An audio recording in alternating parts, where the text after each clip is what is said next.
iHeart Podcasts. Hear more Gold 101.7 podcasts, playlists, and listen live on the free iHeart app. Jonesy and Amanda. Jam Nation. Jacinda Ardern, the former Prime Minister of New Zealand, was the world's youngest female head of government and just the second ever to give birth in office. She's got a new book called A Different Kind of Power that's available right now. Here she is, Jacinda Ardern. It's good to see you. Hi. What a pleasure to talk to you. I'm so excited and so thrilled. I'm so taken by your retelling of your life. And the book starts with something that so many women have had to deal with, work, baby. But the drama, you're about to find out whether you're going to be Prime Minister of New Zealand, and there's a pregnancy test waiting to come to fruition on the bench. Those two things could not have collided in a more dramatic way for you.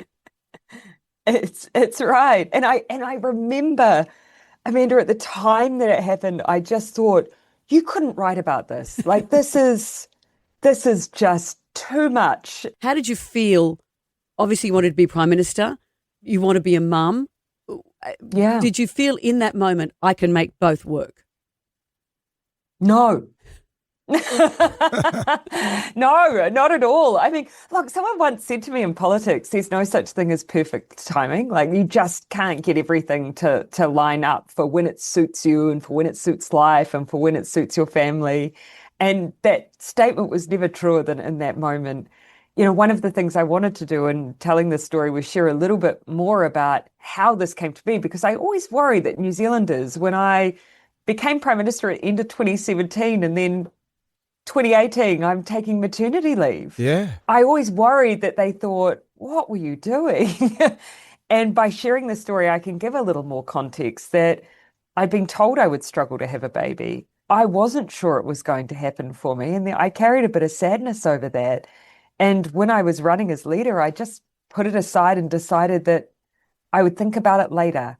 But lo and behold, there was no avoiding the subject when that happened, when I found out I was pregnant during negotiations. And being a Prime Minister, it's one of those jobs, I'd imagine, where you just don't know what your day is going to be like, and particularly with the 2019 shooting at the mosque. Yeah. Your life must have just, Matrix style, just slowed down at that point.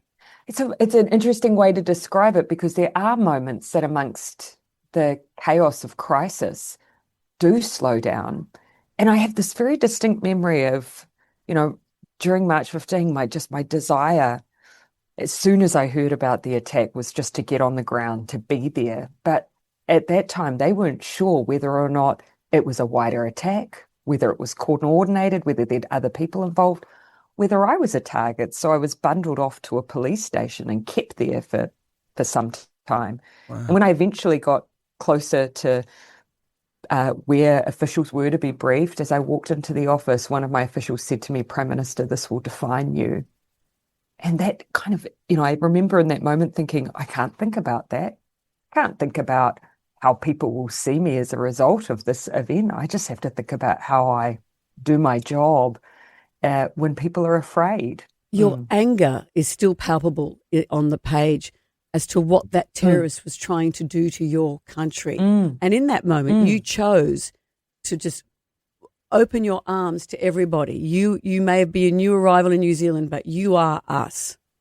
And I wonder if, you know, in sharing that string of emotions, you know, finding out what had happened, that our community had been targeted, and then so soon after having the manifesto and knowing exactly what the intent of the attacker was and feeling so angry. And I remember the rage, just feeling so much anger about what his ambition was, and it was to try and create almost a war between our people. Yeah. And the idea that he wanted to achieve that, I think New Zealanders as a whole just rejected that we weren't going to be manipulated. In fact, we were going to hold closer the community he had targeted. So I really credit New Zealanders in the midst of for that response. In the midst of all that, you're talking to a school and you're trying to, and this is a school where some children had lost classmates.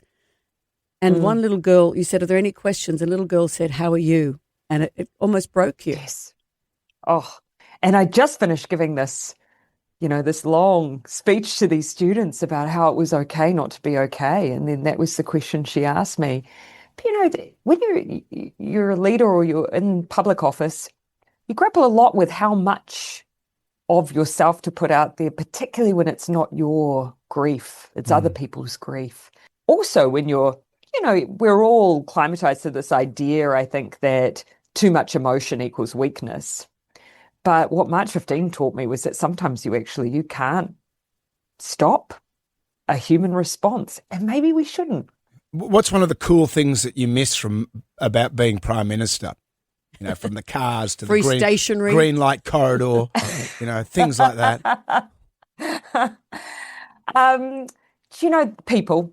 It's going to sound a bit trite, but I miss the great people I worked with and the great people that you could see something on the news and think, wow, look at that thing that amazing person is doing. I'd like to go and visit that. And you can. But you also get to solve problems. How many times you've been irritated by something in your life and then you're going to have a chance to do something on behalf of people to fix problems. It's an immensely privileged job to have. But there are things I don't miss as well. Yeah, I can imagine. I don't miss the weight of it. Because it is a weight. I bet. And you were made a dame. You were knighted by Prince William. Is an actual sword, do you feel the weight of the sword on your shoulder? So this is a really interesting point. Did you know they don't use the sword on women? Ah. But they were very kind at Windsor Castle to allow a member of Ngāti Rānana in London to come and cloak me. So I had a little piece of home at that process. Right. So you just can't keep adding stuff to it, though. When does it stop? Then someone says, I want a hat. I want this. I want some crazy glasses. You look like Elton John up there. Well, I think if you're saying, well, this is what we do for one and then we'll do this one other thing over here, I think it's probably okay. Yeah. But look, if Elton wants a hat or a brooch, we just say no. Amanda would want some jewels. Amanda would say, is there a jewels? Because I'm not interested. Kill you to use earrings. Can we get some jewels? Jacinda, it's so great to talk to you in the flesh. Your book, A Different Kind of Power, is in stores today. Jacinda Ardern, thank you for joining us. Thank you so much. So nice to chat with you. Take care, and thanks for reading it.